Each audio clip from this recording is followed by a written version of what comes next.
Despite the cloudy conditions in Sydney, doctors are warning us to keep using plenty of sunscreen. They know some people have become wary about slip-slop slapping after reports of dangerous chemicals in the lotions. But experts say they're essential to stop sunburn. Here's Today Tonight's Pippa Gardner.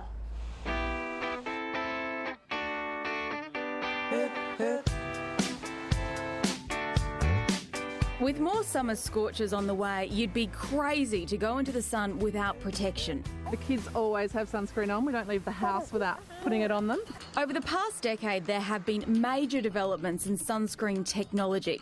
Most recently, new labelling laws means products can now carry a sun protection factor of 50 plus rather than the previous maximum of 30 plus.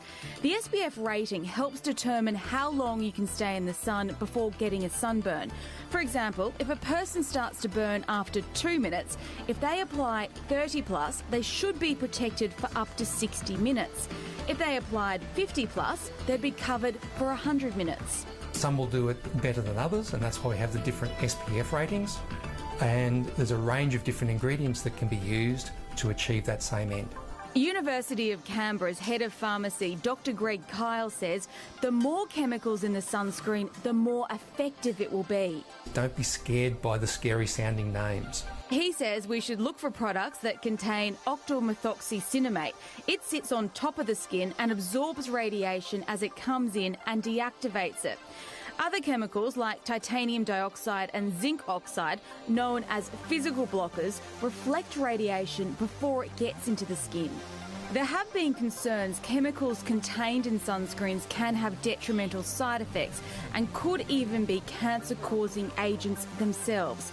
Leading dermatologist Natasha Cook. There's no evidence to date, and there's been extensive research over decades to show that any of the active sunscreen blocking agents that are used in sunscreen products today cause any long-term harm or damage to the individual. We didn't know the dangers of the sun. I just would love to have a normal face again. 74-year-old Dawn Johnson's skin has been ravaged by the harsh Australian sun. She's had over 50 operations. I have trouble eating, I have trouble talking, I have trouble drinking because my lips are paralysed and half my tongue's paralysed, and all as a result of the skin cancer. Dawn says her face should act as a warning to anyone about the importance of always wearing sunscreen and being sun smart. You could end up with a face looking like this. Australia has the toughest regulations when it comes to sunscreens. Only 29 of the 70 chemicals found in products around the world have been approved for use here. And before a sunscreen can be sold in Australia, it's put through rigorous testing in labs like Dermatologist here in Sydney. The temperature's okay? Fine? This man will spend 4 hours in a spa pool so researchers can check if a product is water resistant. Others have samples placed on their back, then are exposed to UV light to determine the SPF number. John Staten from Dermatologist says not every product will make the cut. We have seen artificial sunscreens, fake sunscreens, which have come from overseas. So consumers who are buying on the web probably need to be very aware. But if they buy from a shop in Australia or they buy from an Australian website, then they're almost guaranteed that the products are going to perform as per the label claim.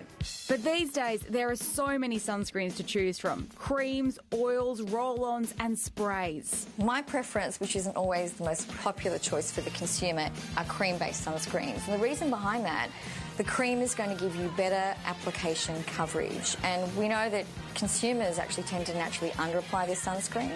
And when we do under-apply, we're significantly getting a drop-off in the equivalent SPF protection. Natasha says sprays are a great modern invention, but are prone to misfits. As for the coconut oils and lotions, it's a really inadequate product as far as I'm concerned if you're serious about protecting yourself against the sun. For maximum protection, you should reapply sunscreen every 2 hours. And if your sunscreen has separated or passed its use-by date, it won't work as well. Today Tonight's Pippa Gardner there.